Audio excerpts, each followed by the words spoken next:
Alright, everybody, welcome back to Let's Play Out of the Park Baseball. We are still simming through, and we're going to try to do 4 seasons today, and really probably start to wrap up some careers, to be honest. We'll see. But as you can see, over the off-season between 2028 and here today, which is opening day 2029, we have lost Eloy Jimenez, so he is no longer on the team. So that really means, as far as the lineup goes, that Shea Langoliers is your last man standing, and he signed through 2032, a pretty big contract. So I'm sure, given the budget, it was a one or the other situation. Sam Bagwell's still on the team, but he wasn't in the majors. Cody Deason is also still on the team. He was in the majors, and the other player who is still on the team that was in the majors with us is Freddie Peralta. We're also keeping an eye on Ignacio Fierro because I did sign him, although he was, I think, in probably like single A, maybe. Let me just make sure it's just those guys that are left. And, nope, Blaze Alexander and John Carvajal are also still there. So Alexander's playing more of a defensive, maybe not defensive, utility role these days. His injury proneness is wrecked, so I think he's definitely had his struggles with injury. He might have been fragile even by the time we finished 2022. So, yeah, it's kind of a bummer to see. We're going to go in and check on the rest of the boys real quick. I want to see where Eloy ended up. So, let's see. A lot of these guys without a team, including Eloy, who doesn't have a team. He had an awful final year in Chicago, so hopefully he can find someone. Maybe he'll sign back with them, who knows. But Maciel's also without a team. Ian Happ doesn't have a team. Willie Calhoun doesn't have a team. So these careers are really winding down. And they're winding down early, I would say. But it's a bummer to see. Gavin Sheets is back in the majors with Colorado. That's kind of cool. Good to see him get back there. And yeah, it's really, at this point, it's Nolan who's kind of stayed elite. He's insane at age 37. He's just had a 6-win season in New York, so he's without a doubt a Hall of Famer, and but he won't go in as a Chicago White Sox member. But it's good to see that one of us is technically going to make the Hall of Fame, for sure. He's had an insane career. So the team, as far as the team goes, I'm not really that interested in these guys. We kind of know who these guys are. This Will Wilson guy is new. He looks decent, honestly, but let's just kind of see how this team turns out. We'll see how Bagwell and Fierro and Langoliers do at the end of the season, and we'll also check in to see if our guys are really done or not. So let's go until the regular season ends. All right, we are here at the end of 2029. Chicago White Sox win 67 games, so that's bad, but it's also an improvement from last season. Good season from Shea Langoliers, so he's still going strong despite his fragile designation. He plays in 131 games, 122 OPS plus, really good numbers for a catcher. He was an all-star. Let's see, Fierro, 111 OPS plus, 39 dingers, so he's kind of become a home run or bust guy who's maybe not the most efficient hitter after what was an incredible 2027, but another issue with him has to be his defense for sure. That negative 18.9 zone rating has got to be among the worst in the league, if not the worst in the league. So he needs to probably be DHing at this point. That's just my opinion. That's how I would approach that problem. One thing I did notice once I got back was that Sam Bagwell was not on the team, so perhaps he got moved at some point. So I want to go ahead and investigate that. So we're going to look at pitchers, and then we're going to look at pitching stats. Okay. Where is he? Oh wait, he was on the prospects list. I forgot about that. Yeah, so Bagwell was sent down to AAA. Wow. So, and he's really got good ratings, and he was pitching, not great, but I'm sure there's worse pitchers than him. And when you look at what he's done in years previous, I have to question that. I know this, I know it's not perfect. I know this isn't a perfect system, in place here with OOTP and the AI and things like that, but it is really some of these decisions that are personnel-wise that the CPU is making, in my opinion, could use some tinkering. And I honestly thought that last year's edition of the game was probably had a better AI for pretty much everything except for trades. So I don't know why that is, but definitely the free agent signing AI was better. Okay, so we're taking a look at batters, and I mean anyone still hanging around here. Joe Gray Jr. is still in the league as a right fielder in Atlanta. Yeah, he's just kind of a quad A, 4A type of 1 sec. I'm trying to think of what it's kind of a utility outfielder.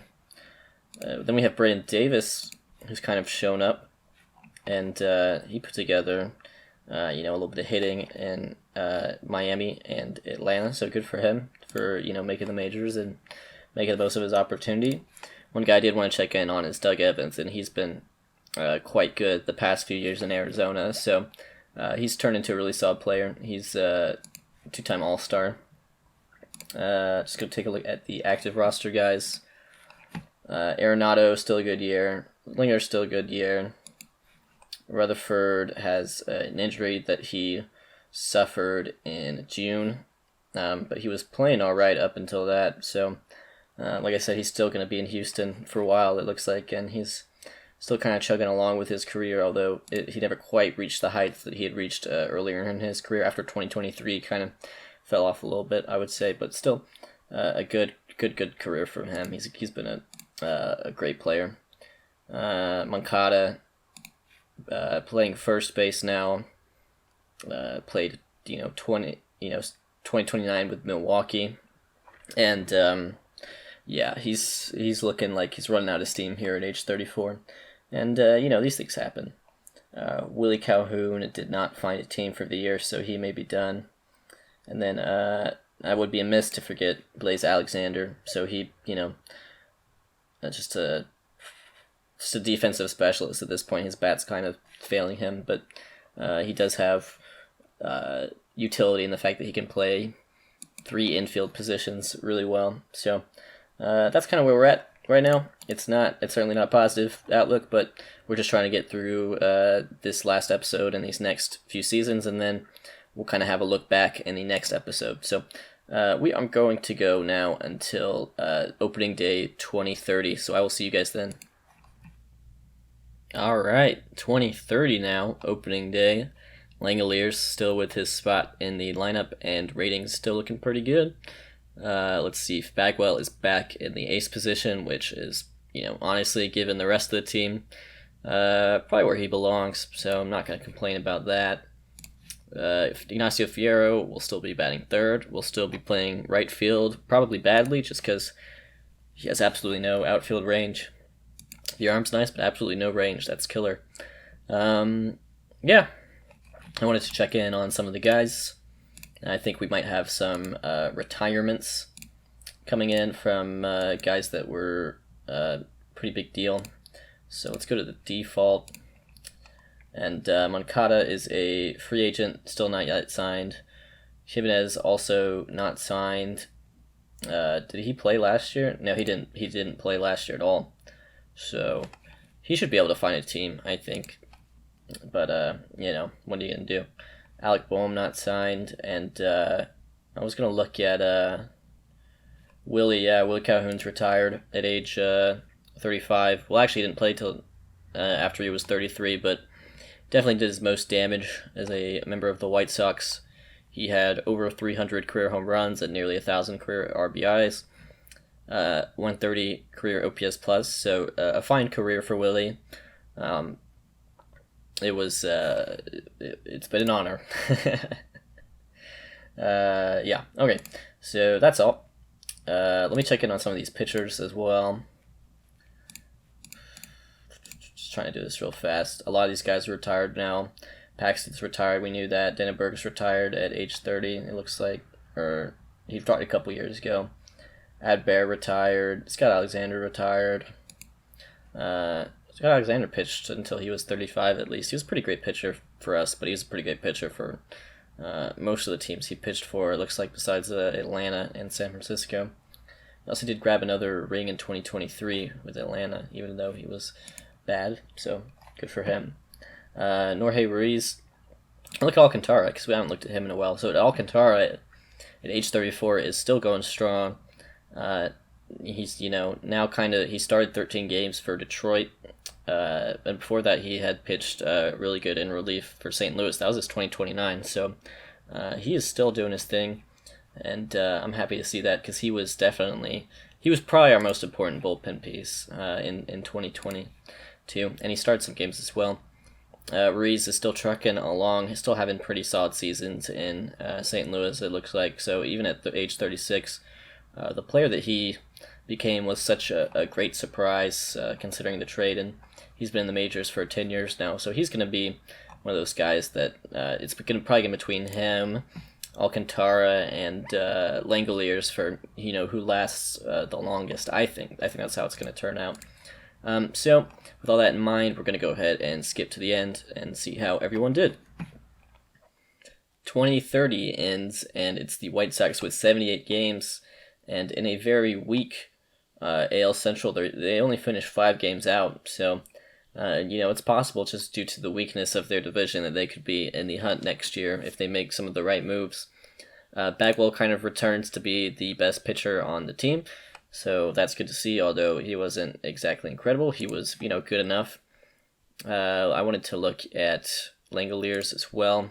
He comes through with another very typical Shea Langoliers season. And, solid. He's usually good for about 3 wins a year, and he keeps doing that. Fierro, good year at the plate, 880 OPS is always going to be solid, 44 home runs. That's great. But the fielding, continuing to let him down. He should really be DHing, and I kind of knew that all along, but the manager doesn't want to do that. This Shedrick Long guy has been DHing. Honestly, yeah, if they could just find a corner outfielder and DH Fierro, this team would probably be looking a lot better. That's just my opinion. Let's look at some of the other guys real quick. Freddie Peralta's in Charlotte now, by the way. Ruiz, good year for him. Wow, an exceptional year for Jorge Ruiz in St. Louis, who just keeps trucking along at age 36. Good for him. 10 strikeouts to just 1.2 walks and 0.8 home runs per 9 innings. 165 innings, 12-8, 3.16 ERA. Amazing year for Jorge. So I love that. I love to see that. He was a great pitcher for us. I'm going to see him succeeding without us as well. Let's look at batters as too.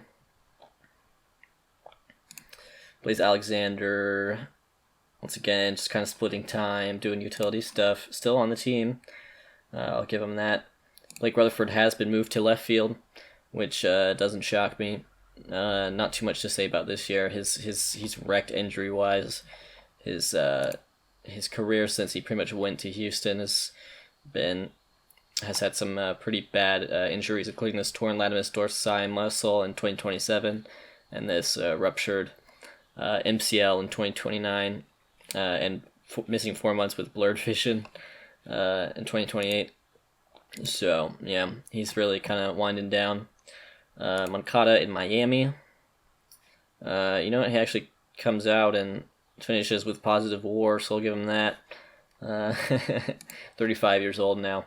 And then Nolan, his batting rating is finally on decline, but he still puts together a solid 2.9 wins in New York at age 39 now. So I wonder, I think he'll probably go into the Hall as a member of the Rockies. That's just who he's played the most games with. But keep in mind, I'm looking for it. Okay, he won a World Series in 2028 as well. I was about to say, well, keep in mind we gave him his only ring, but that's not true. But you know what? He was always kind of the mercenary rental, and he got the job done. His 2022 was pretty solid, 5.6 win season with 152 RBIs and 47 dingers. So there you have it for 2030. And I think we should get a move on to opening day 2031. Here we are at the 2031 opening day, and in an attempt to streamline things, I've actually sort of made a new short list within a short list, people of interest, or something like that. I don't know what I was thinking, the POA. Anyways, Blaze Alexander is without a team, as is Yoan Moncada, so their careers may really be winding down without a team on opening day. Cody Deason still in Chicago as a relief pitcher. Blake Rutherford, we'll take a look at him. Yeah, not that great with Houston, although he did have a nice spring training. I saw his name pop up on the leaderboards a few times. Alcantara in New York, still kind of doing his thing. Good pitcher. Eloy has found a home in Seattle. Last year in Arizona, he hit 24 home runs in 98 games, so that's pretty good. So hopefully he can hit some more in Seattle. That could be a good fit for him. Sam Bagwell is hurt. He'll miss the first 2 to 3 months of the season with rotator cuff inflammation. Ignacio Fierro, he'll return back as the right fielder. Doug Evans in Arizona, amazing year, amazing 2030 last year, just nearly 600 slugging, nearly 1,000 OPS plus. Nearly 1,000 OPS. He is a monster player. Let's see, Nolan, his rating still looks solid. He could still be in for a decent enough year. Same with Ruiz, same with Langoliers. So those are really the people of interest left in this save. We're about 9 years removed from our World Series championship. So let's just go ahead and skip to the end of this year and see how this turns out for whatever boys we have left. Okay, we are back at the end of 2031. 67 and 94, your final record. Sam Bagwell, injuries really doing a number on him. Only throws about 18 innings all year between AAA and the majors. So he's looking like his career could really be in trouble. He is signed through 2032 with the ball club. But after what was really promising early start to his career with some All-Star game appearances and a Cy Young, he may be one of those pitchers who burns out, and that happens pretty often in real life, so I'm not mad about that. Ignacio Fierro actually got to play some DH this year. He contributes 33 more homers, but still slugging 477. He's not the most insane hitter. His best year is definitely his 2027, but he gets the job done, I think. And then Shea Langoliers, I really wanted to highlight. He had one of the best years of his career, all things considered. 38 home runs in 133 games. Probably another all-star appearance for him, I can imagine, yes. He may have a shot at a Hall of Fame. We'll see how he handles his later years, but he's still a 5-star player right now, and if he can continue to do that, I think he may have a shot. Tough to say, but we may find out, actually. I want to look at the other players that we're interested in. Let's see, Doug Evans, checking on him. Another really solid year for him. He only started 78 games, which is kind of weird, but 1,000 OPS in those starts. So, yeah, kind of weird that he's not playing all the time. Jorge Ruiz has a pretty solid year in St. Louis. Only throws 121 innings, but 4.22 ERA on a .336 BABIP. That's not bad, It's not bad, and he's keeping up sort of his low strikeouts. Sorry, his strikeouts are decent, but I mean his low walks and homers. So all things considered, good for him. Nolan kind of starting to lose it. He has his first bad year, really. So if you look at his accolades, I mean he's a no-brainer for the Hall of Fame. But he's about done at age 40, which you can't complain about. Blake Rutherford, just not great. And Houston, they've paid him a lot of money to not really do anything. So once he left us, he was pretty much done. He just didn't know it. Jimenez in Seattle, real bad. He's got to be winding down. And then Alexander has moved on. He is now in the Indians organization and not in the majors. So, and then Moncada did not find a team, so he's probably retired. So that'll probably end his career. 31 wins total he was worth in Chicago, 200 home runs. Yeah, he's a great player. But things kind of went south after, honestly, about age 28, to be honest. All right, let's go ahead and skip to opening day 2032, which will be, will this be the last season of this episode? Yeah, I think so. I think that's it. So I will see you guys then. Okay, here we are in 2032, and I think we're getting close to a time where it might be time to wrap up the whole simming thing. This is our 10th year without me playing, just kind of simming through, and what makes this year kind of a bummer, but also kind of special, is the fact that Shea Langeliers has signed with the Los Angeles Angels and is no longer on the Chicago White Sox. So if you go and you kind of come and take a look at our pitching and our lineups, there's no one left. There's just no one left that was even a part of the organization at the moment. So that means Ignacio Fierro, I think, has gone somewhere. It's really just Sam Bagwell, who we drafted but never really made the majors with us. He wasn't quite ready, so it's a bummer to see for sure. But yeah, so I think with that in mind, we can kind of check in on everyone, and I'll show you guys who is still around. So Langeliers is signed with Los Angeles through 2035. He'll be making pretty good money during that time, over $20 million a year, and ratings still holding up. So like I said, I think Langeliers has as good a shot of anyone as making the Hall of Fame at the moment. He has 310 career home runs, and I just looked it up, and there's only one catcher who had over 300 career home runs that didn't make the Hall of Fame, and that's Lance Parrish. So he seems like he could be on the trajectory if he can just continue to age gracefully. He certainly has a lot of the accolades too, which really help his case. Doug Evans, like we said, he had a nice 2031. We kind of looked at everyone. I just want to look at Fierro, and actually he's gone to Los Angeles as well. So that's interesting that they'll stay together. I kind of like that, actually. So Los Angeles Angels is a team that is, probably bears just as much paying attention to, if not more paying attention to, than the Chicago White Sox at the moment. So with that in mind, let's go ahead and sim through 2032, and then I will conclude the episode.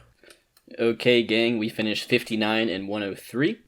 The team, obviously, the White Sox themselves at the moment, not really that important to us, although this guy, Juan Vargas, I must say, looks like a decent player, but he's not ours.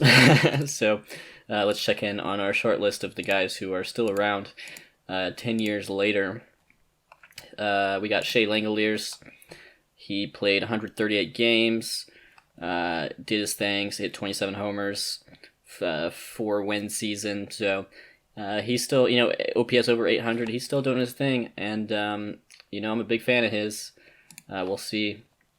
As far as Langeliers goes, I think I will try to sim through at one point to see if he makes the Hall of Fame, but as far as I'm concerned, his time with the White Sox is over, and so I'm kind of done with simming through for now. So the next episode I'm going to do is going to be kind of a look back at some of the White Sox record books, and then we'll kind of call the series there. It's over. So Fierro, he was traded away from LA, it looks like right at the trade deadline, so he went ahead and played pretty well in LA and not so well in Chicago. Doug Evans, not a great 2032 from him. He's been traded to Tampa, which is interesting. Blake Rutherford, checking in on him, just another middling year. They're just kind of keeping him around and using him just because they're paying him so much money, but he's effectively done as well.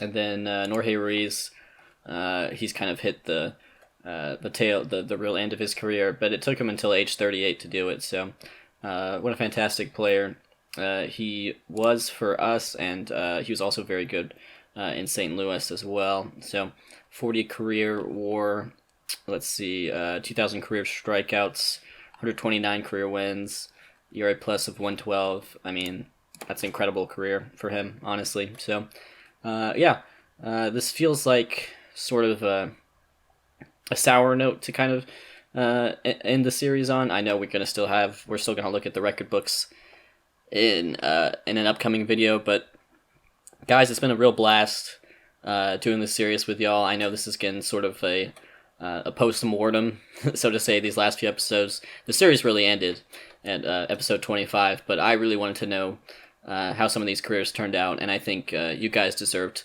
to know that as well. So I'm signing off. This is really it for us, and I'm looking forward to hopefully starting a new Out of the Park baseball series. And I hope you guys are also enjoying the non-OOTP but still baseball-related videos as well. I'm trying to work on stuff to do for the off-season. So, thank you guys so much for your support of the channel. And, yeah, I will see you guys in the next video.